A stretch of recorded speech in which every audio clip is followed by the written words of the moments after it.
বিয়াই তাহলে তো মনে করুন যে বাড়ি ঘর তো দেখলাইনি এর তো টাকা পয়সার লেনদেনের আলাপ সালাপ নাই, যৌতুক মুতুক তো খান না কেন, এই জন্য মনে করছেন নিয়োগ করছে যৌতুক মুতুক খামু না। তাহলে বিয়ার দিন তারিখটা ঠিক করেন যায় না? তাহলে বিয়াই সবই তো ঠিক আছে, তাহলে আপনি পোলা দিলে দেড় লাগছিল না? আমার পোলানের দিয়ে আমরা দুই মুহুরের পানি পানি না সোজা বুঝলাম না তো, এর থেকে কিছু থাকতে আর নেই, পানি যাতে তুলনা করলেন। পানি নেতে তুলনা করলাম দিয়ে মনে করেন যে পানি নালা সোজা আমার পোলা দুইটা, এবারে একবার কিছু বোঝে না, জানি যাবার তুই পানি যায় পানি যাও নিয়ে যায় আমার সোজা।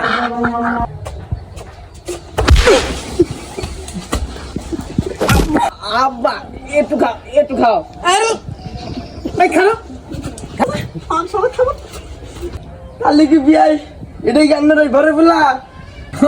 হাই বিয়াই এটা বড় বলা ওই এমনি সোজা পানি না গালাই একটু একটু গোলা পানি খায়, আর গোলা পানি না গেলে পেট ভরে না, কিছু মনে করবেন না। আব্বা আব্বা তাদের 20,000 টাকা দাও।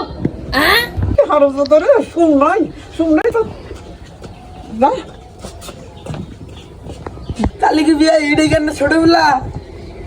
বিয়াই আর কি কমো পোলা এটা আমার তেসুদা পোলা গো হয়ে যাবে সব সুজাই।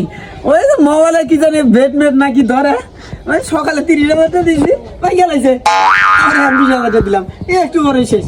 পোলা আমার কাটিয়া ভাঙা হারে আলাই দিলি, সমস্যা নেই, খুব সুখে আছে।